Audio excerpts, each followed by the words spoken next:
بسم اللہ الرحمن الرحیم الحمد للہ رب العالمین والعاقبۃ للمتقین الصلاۃ والسلام علیک یا سیدی یا رسول اللہ وعلی آلک واصحابک یا سیدی یا حبیب اللہ۔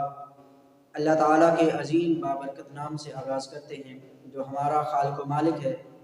ہمارا بخاری شریف کا درس چل رہا تھا، اس سے قبل ہم نے نبی رحمت رسول محتشم حضور خاتم النبیین صلی اللہ علیہ وآلہ وسلم کی 98 احادیث مبارکہ جو بخاری شریف کے اندر نقل کی گئی ہیں وہ پڑھنے کی سعادت حاصل کی تھی۔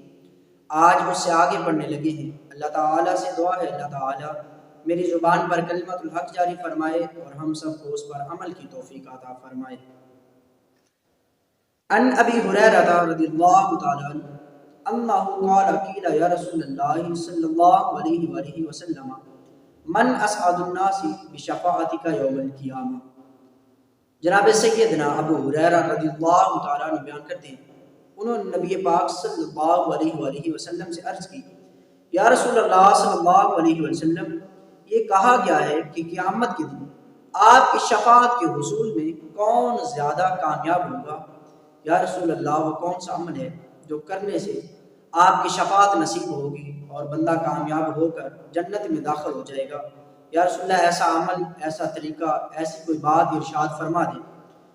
قال رسول اللہ صلی اللہ علیہ وآلہ وسلم لقد ظننت یا ابا ہریرہ اللہ یسألنی عن هذا الحدیث احد اول منک۔ رسول اللہ صلی اللہ علیہ وآلہ وسلم نے جناب ابو ہریرہ رضی اللہ تعالیٰ عنہ سے ارشاد فرمایا، اے ابو ہریرہ، بے شک میرا یہ گمان تھا کہ تم سے پہلے اس حدیث کے متعلق کوئی بھی سوال نہیں کرے گا۔ لما رأیت من حرصک علی الحدیث، حدیث پر جو تمہاری حرص ہے، یعنی حدیث کو حاصل کرنے پر جو تمہارا ذوق و شوق ہے، جو تمہاری محبت ہے، وہ میں جانتا ہوں۔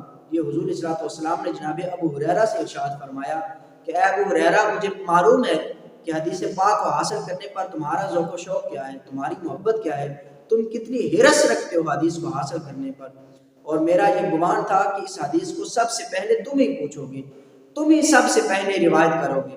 حضور نے فرمایا، اسعد الناس بشفاعت یوم القیامت من قال لا الہ الا اللہ خالصا من قلبہ او نفسہ۔ حضور صلی اللہ علیہ وسلم نے ارشاد فرمایا کہ لوگوں میں سے قیامت کے دن سب سے زیادہ میری شفاعت کے حصول میں جو کامیاب ہوگا وہ شخص ہوگا من قال لا الہ الا اللہ خالصا من قلبہ او نفسہ، جس نے خلوص قلب اور اخلاص نفس کے ساتھ لا الہ الا اللہ پڑھا ہوگا۔ اللہ پاک کے محبوب نے ارشاد فرمایا، وہ قیامت کے دن میری شفاعت کے حصول میں سب سے زیادہ کامیاب ہوگا۔ اللہ تعالیٰ سے دعا ہے اللہ تعالیٰ مجھے اور آپ کو بھی نبی پاک صلی اللہ علیہ وآلہ وسلم کی شفاعت نصیب فرمائے اور حضور کی شفاعت کے صدقے میں اللہ رب العزت ہمیں جنت نصیب فرمائے۔ آئیے دیکھتے ہیں بخاری شریف کی حدیث نمبر 100 وہ کیا ہے۔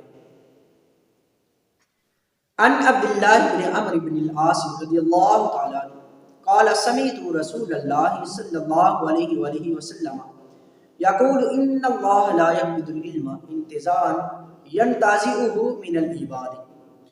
حدیث نمبر 100 جناب سیدنا عبداللہ بن عمرو بن عاص رضی اللہ تعالیٰ عنہ سے مروی ہے، فرماتے ہیں کہ میں نے رسول اللہ صلی اللہ علیہ وآلہ وسلم کو فرماتے ہوئے سنا، اللہ کے محبوب نے ارشاد فرمایا کہ بے شک اللہ رب العزت علم کو اس طرح نہیں اٹھائے گا کہ لوگوں کے سینوں سے اس کو نکال لے، بلکہ کس طرح علم کو اٹھایا جائے گا؟ فرمایا وَلَٰكِنْ يَقْبِضُ الْعِلْمَ بِقَبْضِ الْعُلَمَاءِ۔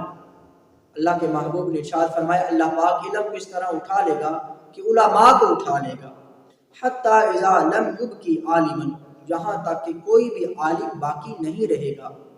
یعنی اللہ پاک علماء کو اٹھا لے گا، علماء فوت ہو جائیں گے، علماء اللہ رب العزت کی بارگاہ میں چلے جائیں گے، پھر علم جو ہے وہ اٹھ جائے گا اور کوئی بھی عالم دین باقی نہیں رہے گا۔ اتخذ الناس رؤوسا جہالا، رسول اللہ صلی اللہ علیہ وسلم نے ارشاد فرمایا کہ لوگ جاہلوں کو اپنا سردار بنا لیں گے، فسئلوا، پھر ان سے سوال کریں گے، فافتوا بغیر علم، پھر وہ بغیر علم کے فتویٰ دیں گے، فضلوا واضلوا، خود بھی گمراہ ہوں گے اور لوگوں کو بھی گمراہ کریں گے۔ اس حدیث مبارکہ میں اللہ کے محبوب علیہ الصلوۃ والسلام نے ارشاد فرمایا کہ علماء کو اللہ رب العزت اٹھا لے گا تو اس کے ذریعے سے علم اٹھ جائے گا. جب علم اٹھ جائے گا تو لوگ جاہلوں کو اپنا سردار، جاہلوں کو اپنا امام بنا لیں گے. پھر لوگ ان سے سوال کریں گے اور ان کو علم نہیں ہوگا، بغیر علم کے فتوے دیں گے لوگوں کو، خود بھی گمراہ ہوں گے، لوگوں کو بھی گمراہ کریں گے.